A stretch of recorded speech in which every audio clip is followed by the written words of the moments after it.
here. My name's Eli Dickerson. I'm the Director of Education at Park Pride. Fairly new on staff, not the newest staff member though. I started early January of this year. And welcome to today's roundtable. We are going to be focused on inclusive play spaces. We have a great turnout with over 150 registered participants that represent at least 50 Friends of Park groups, which is really exciting. We also have numerous professionals in the field, Parks and Rec and adjacent fields, and just many park lovers and enjoyers and volunteers as well. So we welcome you all. We're glad you could be here. We're going to transition slides here.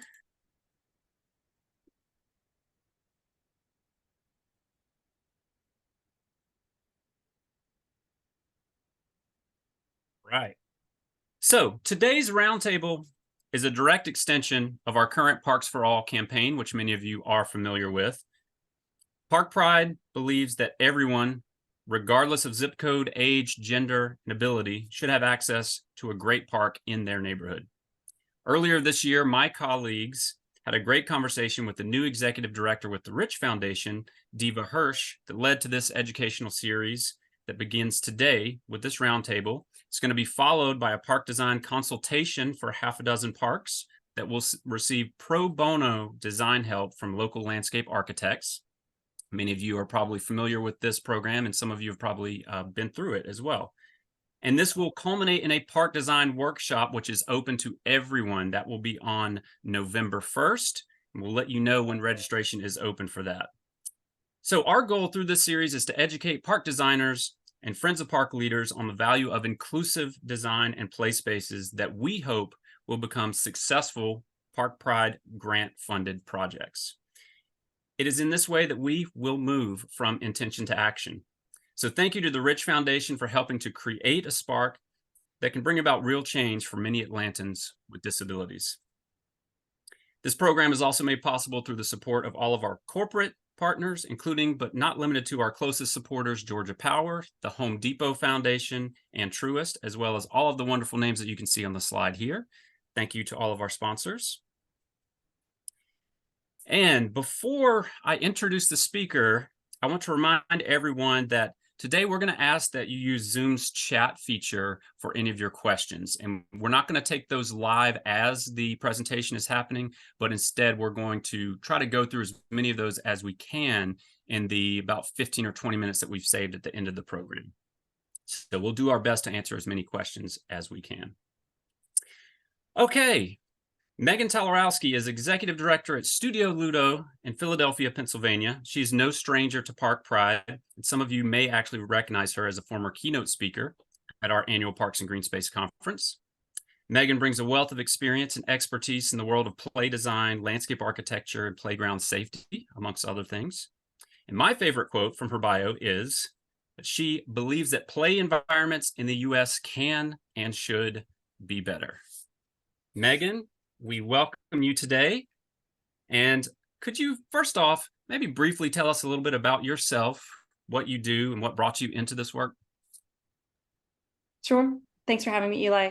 My background is in architecture and landscape architecture. I'm a licensed landscape architect and a certified playground safety inspector. I also teach the playground safety courses for NRPA across the country.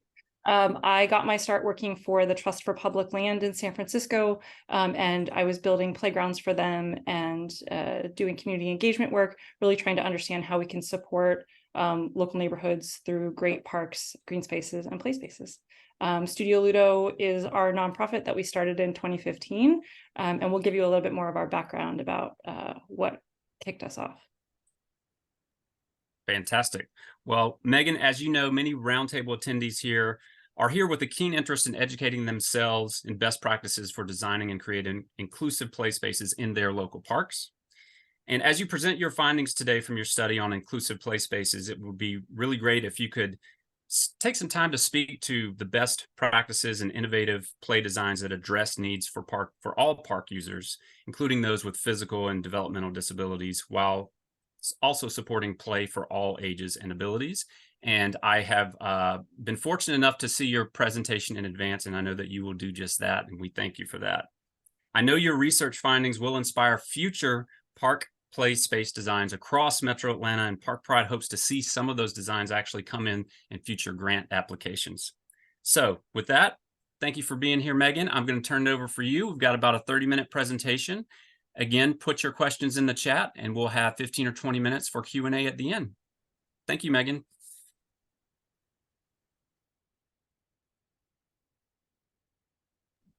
Can everybody see that okay? Okay, fantastic. So the title of our talk today is Belongingness, Designing for Radical Inclusion Through Play. This is building a little bit off of a presentation we gave with Park Pride a couple of years ago, and also some of the findings that we shared from our national study of playgrounds 2 years ago. So Studio Ludo, we just chatted about that. We are a nonprofit, women-run. Our mission is building better play through research, advocacy, and design. We got our start in 2015. At that time, my husband was transferred to London, and we had a 1-year-old daughter. We moved there. I started visiting some of the playgrounds, and I was just really blown away by how different they were, how innovative, how immersed in nature, how huge the tree houses were. When I worked at the Trust for Public Land, we had done social observation studies. We were really curious if the impact of the new renovations and the designs that we were doing actually had any influence on use and physical activity and social behavior. So I reached back out to my former research colleagues, and we launched the London study of playgrounds. The playgrounds that we were looking at, they had these giant tree houses, these massive mountains with huge slides down the front of them, tons of sand. And one of the things that really struck me as a caregiver with my 1-year-old was how I felt this sense of belongingness in the London playgrounds.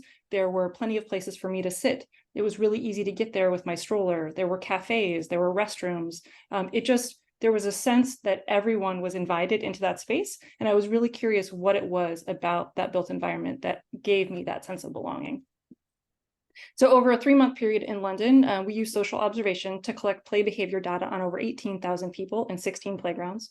We actually had visited 45 before we picked the 16, and then we published our findings freely on our website, and we'll give you a link to that at the end of the presentation.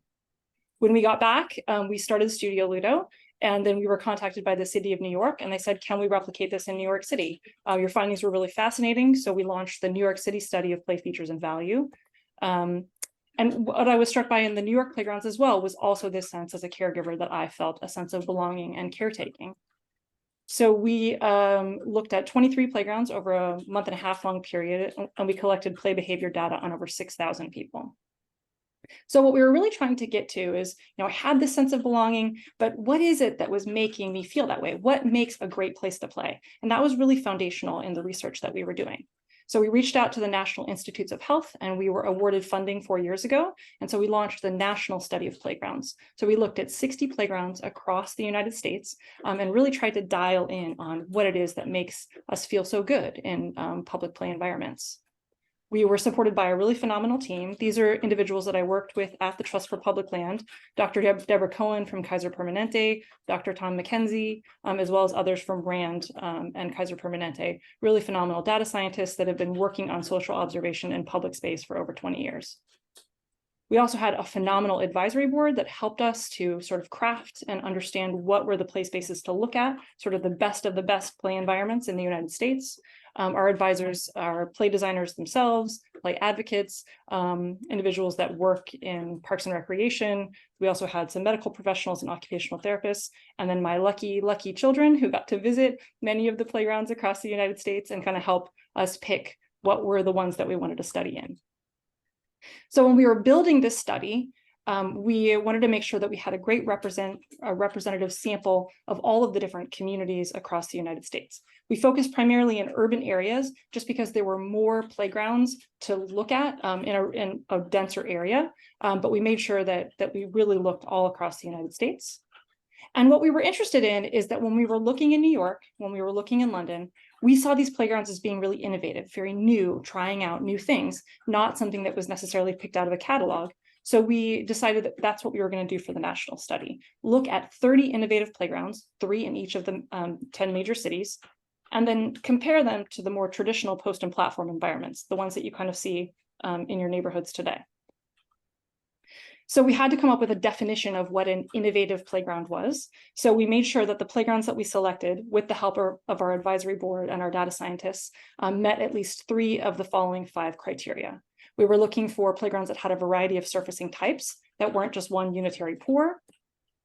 We were looking at playgrounds that had planted areas installed specifically for play, so you had this sense of immersion with the natural environment. That they included open-ended play structures that didn't dictate movement patterns, so it wasn't necessarily climb up, slide down, but they gave a lot of agency and personal autonomy in movement. That there were opportunities for loose and movable equipment, and that you had agency within the landscape to kind of create your own. Some playgrounds had giant blocks, like the big foam blue blocks or giant Legos. This playground actually had gravel that you could put inside this art sculpture, and it made music, which we thought was phenomenal. And also that while some of the playgrounds that were defined as innovative had post and platform structures, that wasn't the sole play provision within the play environment. Oops, there we go. And so it was really a wide variety of different play types. We also wanted to make sure that the playgrounds were newer, they were well maintained, so that they were installed within the last 10 years. We were looking for a really wide representative sample of different designers and manufacturers. And then when we tried to do this comparison of looking at the innovative playgrounds versus the traditional playgrounds, we wanted to make sure that they were matched by local population density, by poverty, by local race, ethnicity, and by the socioeconomics of the neighborhood to really have a true representative sample. So we picked this great set of playgrounds. We actually visited 100 playgrounds across the country and narrowed it down to the 60. And then we used a couple of social observation tools. I'm sorry, it didn't load. So one is called the System for Observing Play and Recreation in Communities. This is a validated instrument that is used for the last 20 years to really understand how people are using public space. And we modified it a little bit to make it more granular. So we called it SoPark G. And this is basically just really honing in on specific elements in a play environment. So we're looking at not just a park, not just a playground, but we're looking at the structure in the playground, the surface inside the structure, outside the structure, the top tube, the tree, the bench. We were looking at every single aspect of the playground. Sometimes playgrounds had 120 different target areas that we were looking at, because again, we were trying to understand what makes a great place to play. We also did 2 new observation tools. We were interested in not just the stuff of play, but how people connect the dots through space. So we developed something called Play Loop, which is really understanding the dynamic use of play structures and spaces. We also were interested in basically social interaction. Are people alone? Are they playing with children, with adults, with technology, and what their physical activity levels were while they're on that play loop? And then also trying to understand how long people are staying in playgrounds. So we looked at groups of individuals for up to 4 hours at a time to understand if certain designs influenced the amount of time that they wanted to stay. So altogether in the national study, we collected data using SoPark on almost 34,000 people, about 3,800 in Play Loop, a little over 4,000 for dwell time. And we also did an intercept survey where we were asking them specific questions about how they got to the playground, where they live, why they chose this playground over others, to really try to dial into what it was that their personal play preferences were. So what we learned, if you guys have been keeping track and doing the numbers, you will see that between those 3 studies, we actually have data on almost 60,000 people and 100 different play environments in the US and the UK. So some of our findings were much more surprising than I expected.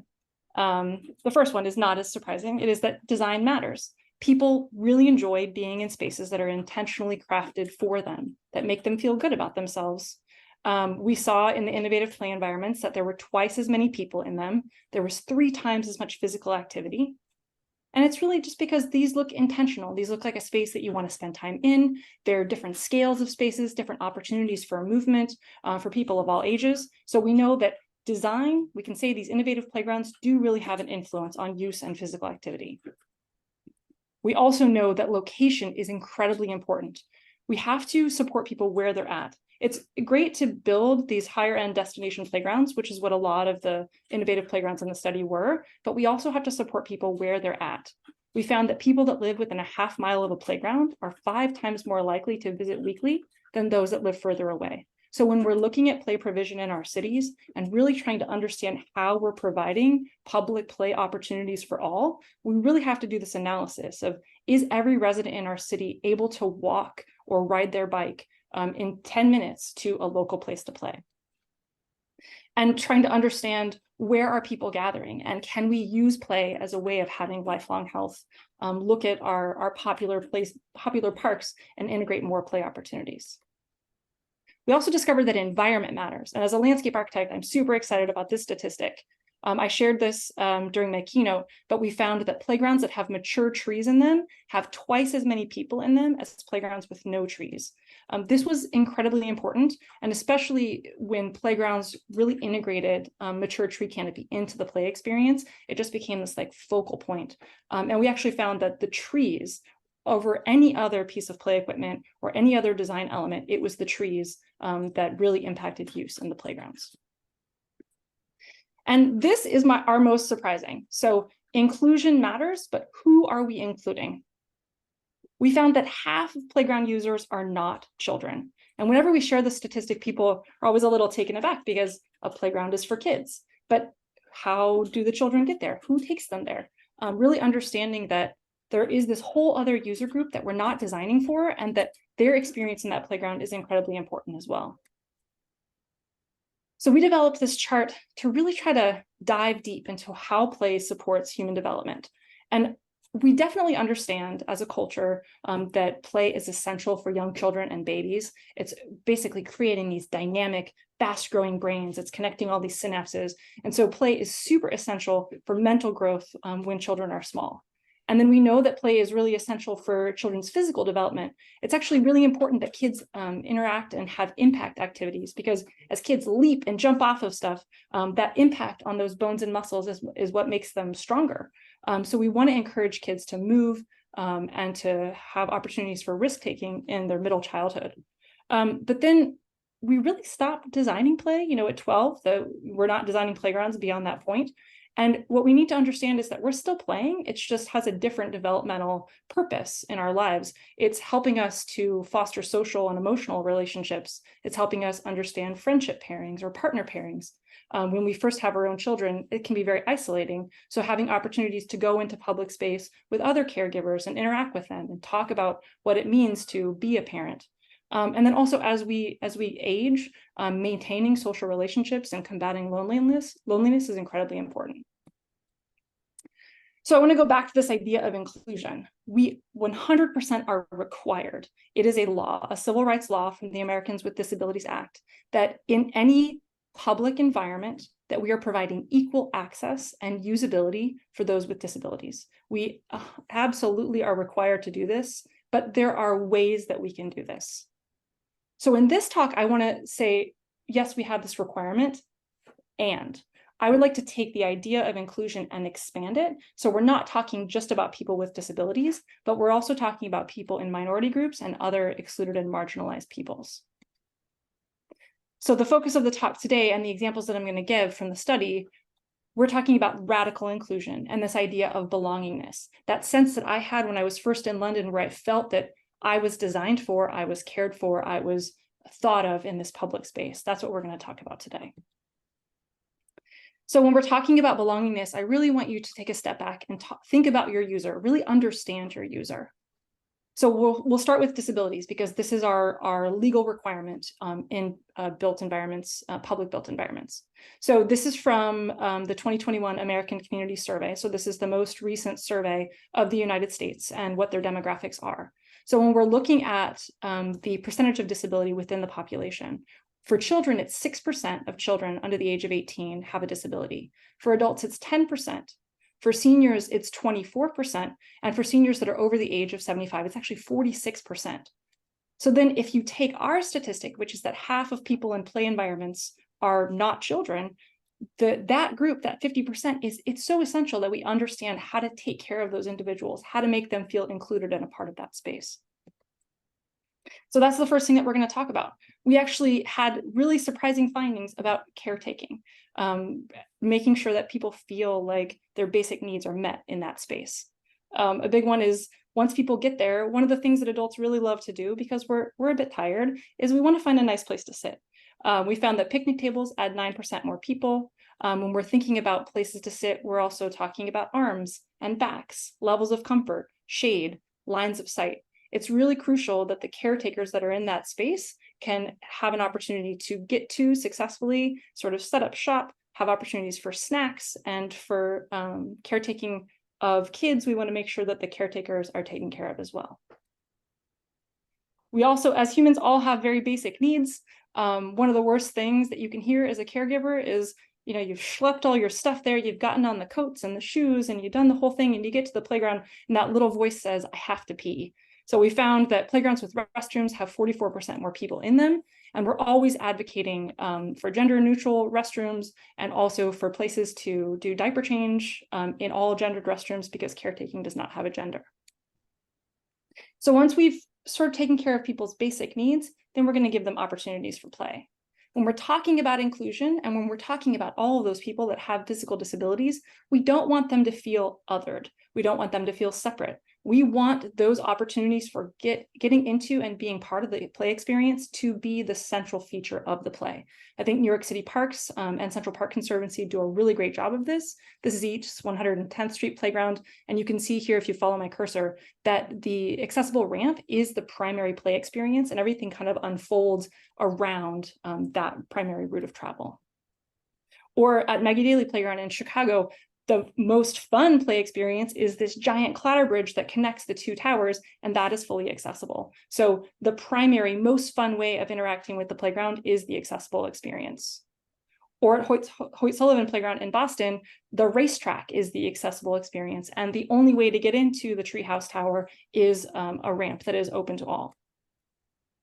And then once we're looking past ramps and ways of getting people into and using the play experience, if we're asking them to transfer, maybe there's an elevated play experience that we want to get them up high, or experiencing it in a different way, don't make the transfer a separate thing. Make it just feel like a unified part of this experience. So in this case, there's a deck with a handle, which is inviting users and mobility devices to actually move from their mobility device into the structure, but it just feels like a regular part of the play experience. Same here at Maggie Daley again. This is a transfer platform to get onto slides, but it is just the play experience for all.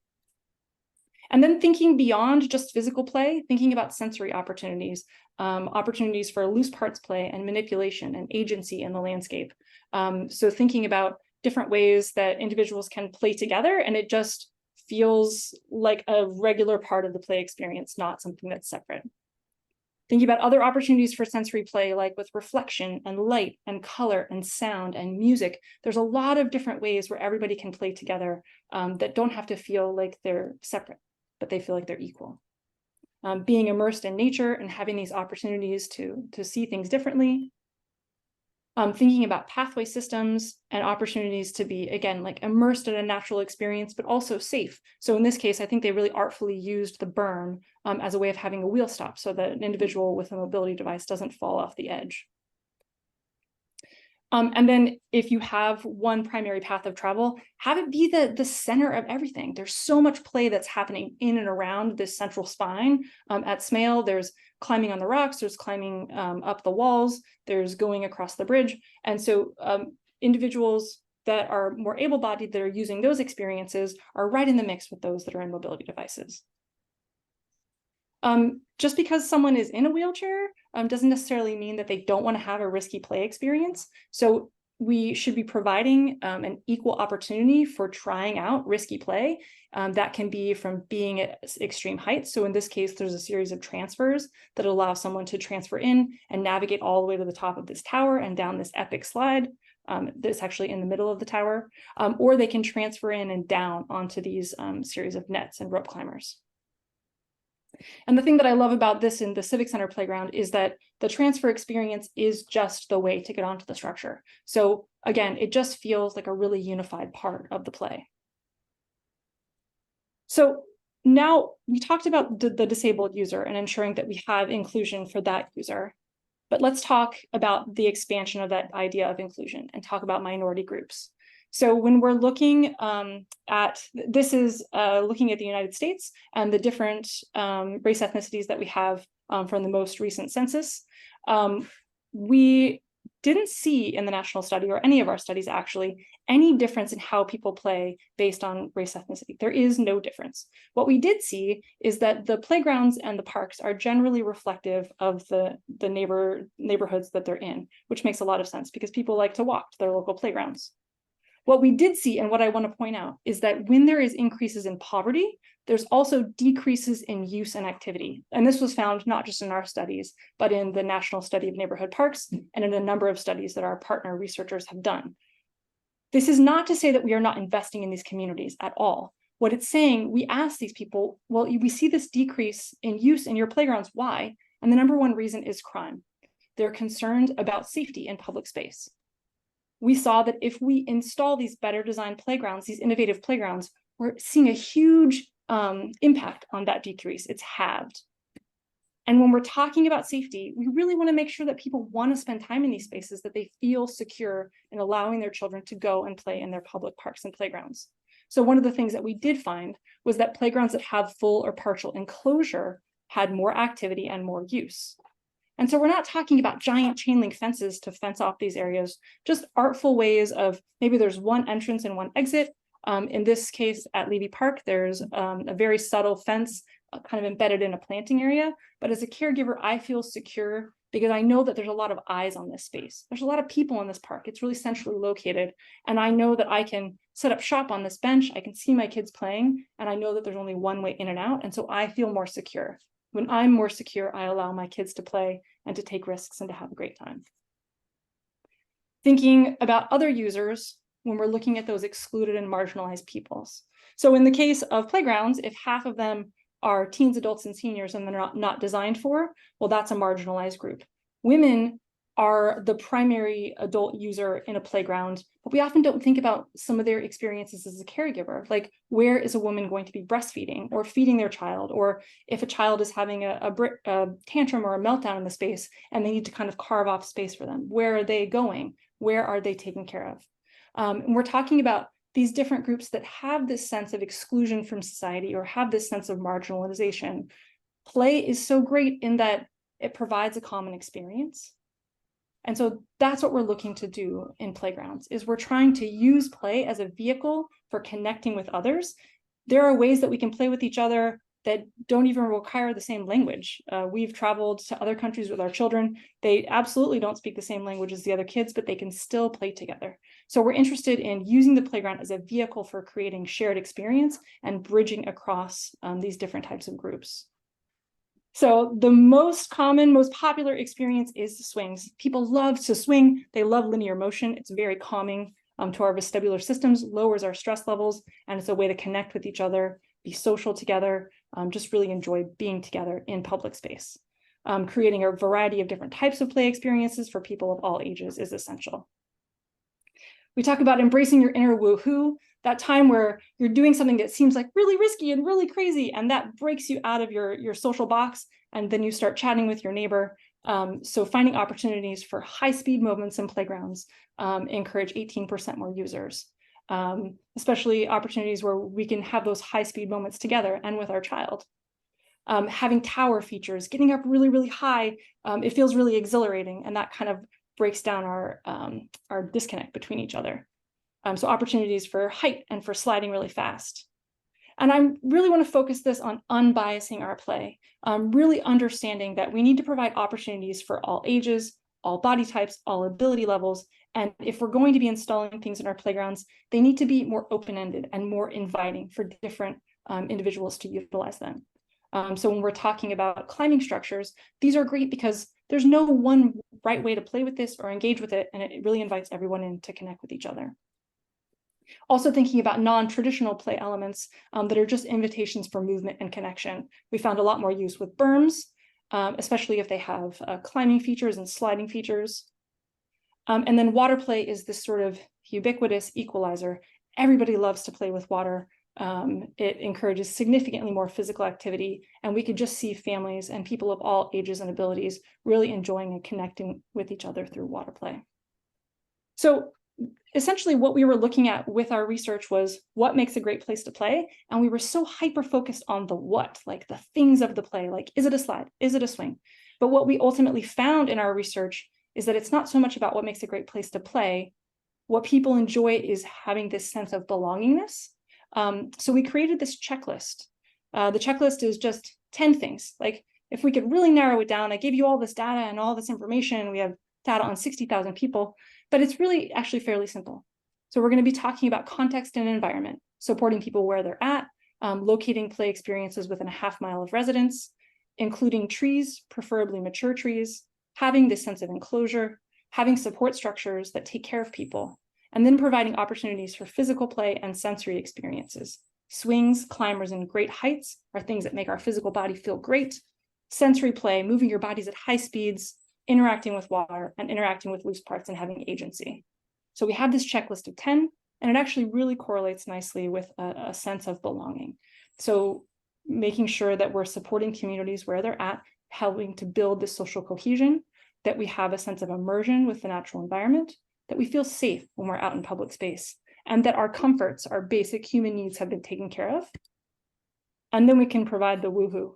The woohoo is important because when we are playing together, we are connecting, we're building social relationships, we're building community, and it really doesn't matter if we disagree on politics or don't speak the same language, we can still play together.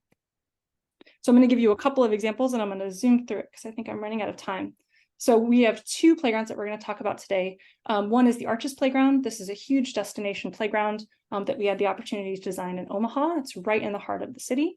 All portions of it have just opened just a couple weeks ago. So the Arches Playground, this is the coolest thing we've ever designed. It's the biggest thing we've ever designed. It's kind of this fractured plane of wood that like folds over, and then there's these giant arch climbers that go through it. So that's the wow and the woohoo.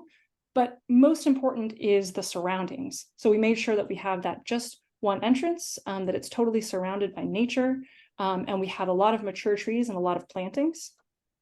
The whole edge is basically just a cascade of stones and plants and places to sit, and we were really clear about where the caregivers were going to be and their relationship to the people that are playing. We made sure that we absolutely have supports. We have non-gendered bathrooms, family bathrooms. We had places to have picnics and birthday parties. We had opportunities for being up really high. You actually have the best view of the Great Lawn and all the concerts that go on here when you're inside the arches. There's a wide variety of different types of climbing opportunities for different skill levels and body types. We have opportunities for swinging for little kids and then just outside for big kids. We have opportunities for water play, high speeds with these great slides that like slide you in as soon as you come in. And we have loose parts with different types of plants that we were very intentional about the palette being able to interact with it. And then the best thing about it is that the accessible route is the primary spine of the playground. So what we wanted to do was create this whole loop that someone in a mobility device can interact with, and they can actually be up with the people that are inside the giant arch climbers at different levels. So there's a lot of social interaction. We made sure that they were completely transparent, but fully enclosed with this wire mesh. So you feel safe, then you also have a lot of eyes on the play. But not everybody has these big budgets for these huge playgrounds. So I wanted to show you the checklist in a small space. So this is 1/8 of an acre. It was a surface parking lot that we turned into a spot for little kids. So we did the same thing. We thought about trees. There was mature tree canopy around the park already. So we brought in a lower level tree canopy. We made sure we had a really nice enclosure that was embedded in plants and one way in and out. We thought about caregivers. We made sure that we had a nice shade canopy, that there was a variety of different seats and a garbage can for when you bring snacks. We thought a lot about the sight lines. We wanted to really make sure that the caregivers could see what was happening throughout the play space. We looked at great heights, but since this is for littles under 5s, great heights means something different for them. So we have this birdhouse structure that they can climb up in and perch. We have different climbing opportunities with locally salvaged logs. And a couple of swings. We were intentional about including it for little kids, and then also a basket swing so families could swing together. We used our stormwater management swale as an opportunity for water play when water collects, and then it slowly percolates down over a 24-hour period. Kids can go and play. And then sand and plants were our loose part. So kids really enjoy coming and like building all kinds of sculptures, and there's a little water faucet nearby. And then we provided for high speeds with some small scale plate spinners. So even if your budget is small and your space is small, if you think about the checklist and you're just very intentional about caretaking the individuals that are in that space, providing them these simple opportunities for connection through play, you'll create a great playground for all. So I just wanted to leave you with a quote, which is, "We are never more fully alive than when we are playing." And this is for everyone. Playing is what lights us up. It keeps us healthy and happy throughout life, and connected to our families and to our community. These are some of the resources I wanted to leave you with. These are different papers that our team and our fellow research colleagues have published from the National Study of Playgrounds, as well as the National Study of Neighborhood Parks, which has a lot of great data. And then a couple of resources that I wanted to share with you is our London Study of Playgrounds report, which has all of our findings from our very first study in 2015. And then we also have a National Study of Playgrounds report. And if you scan this QR code, you'll go directly to our booklet, which has a lot of these findings easily accessible. So that's it. Meghan, thank you so much. That was fantastic. I love seeing all the examples of different playgrounds around the country. I think I'm going to plan some of my family vacations around where some of these are located. But as you were speaking, it kind of made me think of my local playground in my neighborhood. And I know that I've enjoyed it. I have a 5-year-old, and we've been going there with her. You know, she was 2 when the pandemic hit, so we spent a lot of time there. But I never really thought about why I liked it so much. And then seeing your list, well, it easily hits 8 of the 10 elements of a great place to play. But I think most importantly for me, I thought about, why am I feel very comfortable and safe in this spot? Well, it hits, my neighborhood playground hits those 4 under the context and environment. So those kind of base level needs. The playground is contained, it's accessible. I've seen a wide range of users in terms of their abilities, ages, and it's a place where, you know, there's a place to sit. There's a small wall around the entire playground, so I can kind of sit there. And I remember getting snacks ready for my daughter and things like that. And this provided for me, and I'm sure like a lot of folks on the call, it gave me kind of a different lens to look at playgrounds. So thank you so much. We've got some really good questions in the chat. I'm going to start with a question. Could you provide any particular resources or best practices for designing playgrounds for people, and especially children who are neurodivergent? Is that something you can speak to? Mm-hmm. So we have had the opportunity to do some social observation studies with kids with autism, and we're actually currently in construction for a playground at a school that it's been around for 40 years, and it was specifically for kids with ADHD and dyslexia and other learning disabilities. And I think the main thing is that every brain is a good brain. Like, just because your brain is thinking of things in a different way, or is having you react socially in a different way, we need all kinds, right? And so we have to think about those excluded and marginalized peoples. What is everybody's experience in that playground? So what we were finding in a lot of these types of playgrounds is sensory overload and choice and agency, and having the opportunity to engage when you want to engage, when you're ready to be socially available to your peers. So we talk about an overabundance of things, an overabundance of experience, so that you can be social if you want, but you can also go and have a quiet moment in a little den. Like we do a lot with like small scale spaces, or you can have a quiet moment at the top of a giant net tower. So having a variety of different experience points that allow quality alone time, as well as time with others, so that there's agency within the space. And then also a lot of different sensory opportunities, because not every kid is into swinging, or not every kid wants to climb. Maybe they want to splash in a puddle for an hour. I remember taking my child to Paris when we lived in London, and we were on the Champs-Elysees, and we're like, look at these beautiful buildings. And we have a picture of her dropping pebbles in a storm drain. And I was like, well, why did we come to Paris? So understanding that all play is good play, all brains are good brains. They're just interacting in a way that isn't what you would expect. And so providing a variety of experience, I think, is the answer. Thank you. That also made me think of a number of the designs that you presented. I noticed something in common was very wide open main kind of walkways and ways to access through and over and around. Mhm. And for me, I think that seems inviting for me. And I think a lot of folks, instead of having narrower, tighter spaces, or at least not being limited to only those narrow, tight spaces, having this wider area is going to obviously encourage, it's going to be more accessible for those who need it physically, but also maybe you don't want to be as in close proximity with other playground users. So it just seemed like very inviting to see that. Let's see, we're going to take a question from the chat. I'm very curious if there's an answer to this, or if this has come up in your research. And the question is there any correlation between certain colors and the increasing of play? So has there been any research around that? There's a lot of information on color theory, and a lot of the play manufacturers have some great information out there. There's ideas about like more stimulating colors versus cooler colors and calming colors.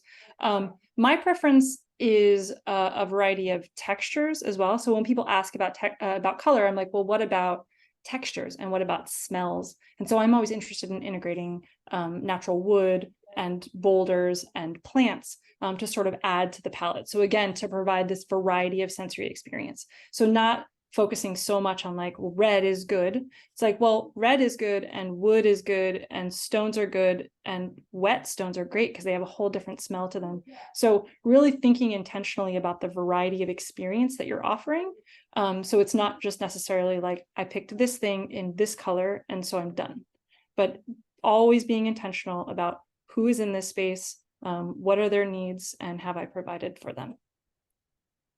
Got it. Another question from the chat. Would you agree or disagree that we should ignore duplicating amenities that a nearby park may also have? That way residents will be able to visit their neighborhood park instead of traveling to a nearby park. You're going to have to talk about distance, and you're going to have to talk about access. So can you only access that park via driving, or can you walk to both parks? What is the infrastructure in your cities that enable people of all abilities to get to those spaces? So while you might say that like physical proximity, that park has a lot of stuff, and so we're going to not double up because we only have so much space and so much money. But I really want you to understand that it's not just about the place, but it's about how we get to that place and how accessible and inviting that place might be. Sure. And I can think of an amenity, a feature that's very popular, and a lot of neighborhoods have, and a lot of neighborhoods want, and that's a play feature or a water feature, playscape. And another question in the chat was, can you speak to any kind of innovation in highly inclusive playscapes for people with mobility concerns, maybe wheelchair users, things like that? Any of that come up in your research, or have you, in your field, have you seen any innovations in inclusive playscapes with water? Oh, so we're talking just about water? Yeah, water specifically. I think a lot of manufacturers have been good about integrating ways of manipulative elements like pumps, but having low effort devices attached. Does that make sense? Like, so if it's like a spinning pump, that they can include something so it doesn't take as much pounds of pressure to use it. And they're also thinking about where that element is in space, so it's easier for someone in a wheelchair to utilize it. I also love like sand and water tables are really nice because you can wheel right up to it and interact. At Rudolph Park in Los Angeles, that was one of our playgrounds. They did a phenomenal job of having this really lovely water table that had mosaics. So you had texture, you had water, and then it went into a sand area, and other kids were bringing the sand up and like plopping it on top. So everybody was playing together and it didn't feel separate, right? Like it was just, and it was actually more fun to be able to like manipulate and move it. So then you had the able-bodied kids grabbing the sand and bringing it up, and so everybody was playing together. Great. Following up on that, another question in the chat: what natural options do we have to create paths to provide access to all areas of a park for users with wheelchairs and other strollers, general kind of mobility concerns? I also saw some questions about wood chips. So, and I showed Yes. you that in the last example. So I want to be really clear about this. So engineered wood fiber, if installed properly and maintained, is an accessible surface. It is rarely installed properly and it is rarely maintained. So we are very clear to our clients, if they choose to use that material, that they are going to be taking care of it. And so if we're using it in an environment that it is supposed to be accessible, we give them the maintenance regime. And so they are staying on top of that maintenance. Otherwise, it's not an accessible surface. But another material that we have recently started using, and we're putting the largest installation of it in the United States here in Philadelphia, is corkine, which is a cork-based poured in place surface. It actually is carbon negative. And it is basically at the same price point as the poured in place rubber. And it's starting to be installed all across the United States. We actually had the first US based installation here in Philly, and then we're putting an acre of it in at our FDR Park installation. So I think that that's a really great option. It smells nice, like you just opened a bottle of wine, you know, because it's cork, but it also, it seems like it's performing really well too. So we're really excited about that potential. I can tell you there's a lot of people on this Zoom that are probably going to want links to some of these specific examples that you're providing. And I'll let everyone know that in our follow-up email, we will definitely be providing links to a lot of these resources and everything. So if you didn't jot everything down, totally fine. We'll be able to get those out to you. So let's look to the chat here and see what other questions do we have. Do you find people will travel to enjoy a specific amenity, and does a park need a hook to attract visitors or families? Yeah. Okay. So in the national study, we were looking at destination playgrounds and we were looking at neighborhood playgrounds. Super curious about the difference between them. People will absolutely make a day of it and like go to a destination playground that has a hook, that has a big tower, that has a bird that you can climb inside, that has a really cool water feature. Like it's just like going to a children's museum. It's just like, you know, it becomes like a day activity. But we can't just invest in destination play. We have to think strategically about how we're supporting people where they're at. If we want to get people to be moving more, which is the main goal for NIH, that's why they gave us the funding, get people to move. We're going to be fighting obesity. We're going to be fighting all kinds of health issues. We just need to move our bodies. So we want parks that are within a 10-minute walk of our homes. So, and we want to have infrastructure to get to those parks and playgrounds. And then also while we're there, we're building social relationships, social cohesion, and community. So the destination playground, super important, but also build a little tiny 1/8 of an acre playground too. Like, you know, think about where you're supporting people in your community. I think that also kind of speaks to just because you're spending a lot of money and resources on something doesn't even necessarily mean that it'll be the most engaging thing for those particular users. Kind of like your example with your child in Paris, right? I think of my daughter. One of her favorite places to go is not even an official park. It's a tiny little rectangle adjacent to a coffee shop that we can bike to. So we get to spend time outside together on the bike, and it's full of rocks. It's just river rocks, and she loves to just hang out there. But there's also other kids her age there that she gets to play with and engage with. And she will quite often ask to go there. In fact, she calls it the Rock Pile Coffee Shop. She'd rather go there than our neighborhood playground sometimes. And it's like, keep it simple. There's lots of opportunities for natural play that are low cost, right? Low barrier to entry. And for you, there's coffee and then there's snacks. So Right. you're thinking about, so comfort is associated with it. She's spending time with you and you're having a good time. So because you as a caregiver have been taken care of, now she's having more fun, and that play space has personal agency for her. She gets to manipulate it and create her own environment. And there's a lot of socialization, right? So other kids are manipulating and talking to each other and building. And so, yeah, a lot of times that is more fun than going to a post and platform structure where you're climbing up and sliding down. There's only so many times that you can do that loop before you're like, I'm kind of done. Yeah. Yeah. Fantastic. All right. Another question from the chat. Are there any lessons learned for inclusive access and experiences when your park has a community garden? So thinking about elevated beds or special sensory experiences or anything like that, any kind of lessons learned from your point of view or your experience? So we, one of the first projects I did for the Trust for Public Land was a community garden where half the beds were inclusive. So they were all elevated.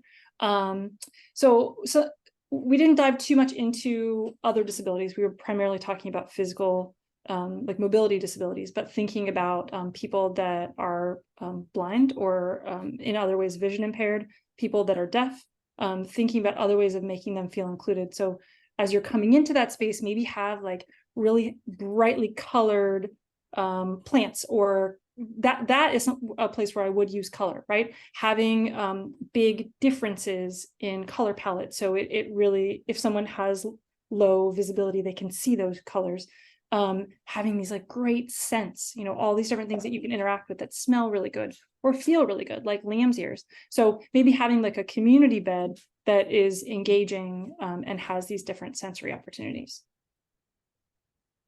That reminds me of a sensory garden experience I had for me, it was kind of an unexpected place. I had a family member in the hospital, and there was a sensory garden outside of the hospital, and it was a welcome respite, and it was a place that was kind of like a little parklet that people were able to use there. So another question, I want to scoot back in the chat a little bit. We had a good question. Let's see. I'm interested in thoughts of playground spaces that help people grow in their understanding of history / injustice, equity / inclusion through senses and experiences rather than words. We talked about some of this at our most recent conference as well. Additionally, or similarly, without words, encourage people to take steps towards a world with equity. So big question here. But has that been something? Sometimes we refer to it as intersectional environmentalism. We can't really tease apart these separate social issues from a lot of things that we're dealing with in the world, in our parks, right? So has there been any way that you've seen people somehow design or create spaces where people can kind of grow in their understanding of history, social injustice, equity, that combined in park design? Mm-hmm. I think it's through art and storytelling. So Philadelphia has a really rich mural history. We have the mural arts program here, and many of our murals are about telling the story of injustice in our city. So I think allowing these stories to be heard and shared, and especially in an environment like play where you're to just come across it and discover a story or discover a piece of art that is really moving to you, that shares more about the history of the place, the history of the people. One of our projects was really simple. It was called Play Terrains. It was just a really small installation in front of one of our library branches. And it was a part of Philadelphia that people have lived in for 10,000 years. So it was the oldest occupied city or neighborhood in Philadelphia, but it also had a lot of historic injustice and extraordinary poverty. So we were trying to celebrate the fact that like the original natural setting of the place and the water that was here and the people that were here, like this was a place that people have wanted to be for a really long time. But it has undergone a lot of change, and a lot of different peoples have been here, and a lot of different peoples have experienced injustice in this location just in front of the library. So we did it through storytelling in panels. And then we had these sort of like up and over climbers that some of them were planters. It was very simple. Some of them were benches where you could curl up and read a book. So you didn't always necessarily have to engage with the story, which told the history of injustice and the history of the peoples. But if you did, and all of a sudden you started to see the storytelling, you started to engage. So having these sort of layers of history through signage and art, and we've done a lot with mosaic muraling, sometimes where we're honoring the people that have donated or participated in the project, or sometimes it's just to tell the history. So we'll actually make tiles that are imprinted with the story, and then we'll put them on a wall or on a bench. And so you can engage with them. It's a sensory experience too. It's a community building experience because we often do it as a community construction. And I think it's just making the stories and the voices heard in a way that people feel is inviting and accessible to them. That also reminds me of a interesting program that I've seen in a few parks in Metro Atlanta, the Story Walk program, where The way I've seen it used, it's fairly simple, but you're able to have different pages of a book enlarged and mounted on signs, kind of temporary signs. And often they're put on trails through wooded areas or areas that might be less visited in the park. So it encourages folks to go there. It's a different way to experience a different part of the park, maybe a park that you frequent a lot. And generally speaking, they're fully accessible areas too. And that would be the kind of installation that would be very low cost as well. So another question from the chat. Our park has an older demographic. Could you give an example of playground success for inclusiveness that's geared towards people that are 60 and older? Mm-hmm. So one of our first playgrounds when I worked at TPL was Bodecker Park Playground, which is an acre. It's the largest public open space in the Tenderloin, which is the poorest neighborhood in San Francisco. About half of the people that used the playgrounds were over the age of 65. It was right next to 2 senior centers. So one of the things that's great for seniors is just being near play. If they miss their family, they miss their grandkids. So I don't like the idea, and this is controversial, I don't like the idea that playgrounds are just for kids, and sometimes we have big signs up that say no grown-up is allowed without a child, because play is it feels so good to play, and it feels so good to watch play, and it reminds you of the relationships that you have with children, reminds you of your own childhood. And so a lot of older people just want to be near kids because it's nice to hang out and watch kids have joy, and also to not have to take care of them afterwards. So I think what we did is we had a play space in the middle of this big 1-acre park, and we had tons of seating opportunities, and we had elevated garden beds, and we had some fitness areas for them to come and work out a little bit. But mostly it was just about being social, being out, enjoying the sun, watching people have a good time. There's a little basketball court. So just think about opportunities for them to visually engage and socially engage with others across all the age ranges, because they don't necessarily only want to talk to other older adults. They also like hanging out with kids. Totally agree. And I love the comment from Tom in the chat. Play is from cradle to grave, everlasting. And I think something that we've come to learn and accept as a society is that play is important, play is crucial, play isn't wasted time. Play isn't you're not working, you're not being productive. In fact, you need play. You need that time to kind of rest and recover, and might be pulling ourselves away from our screens or whatever. So I totally agree, Tom. Play is from cradle to grave, everlasting. I'm going to put one more article. Yep. There was an article that just came out in the Washington Post about rats playing, and they found that even when their prefrontal cortex was disengaged, there's like a really deep part of our brain that still needs to play, which means that play is what helps us survive. So I'm not going to tell you the whole thing. I want you to read the article because they tickle rats, which is hilarious. And I just wanted to say Ingrid is a friend of mine, and she's been popping she is the true inclusive play expert. So thank you, Ingrid, for being here.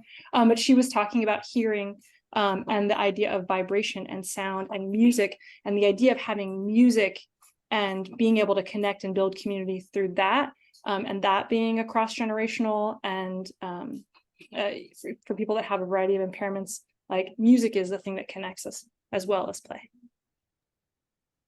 Absolutely. Well, Megan, thank you so much. This has been a great presentation.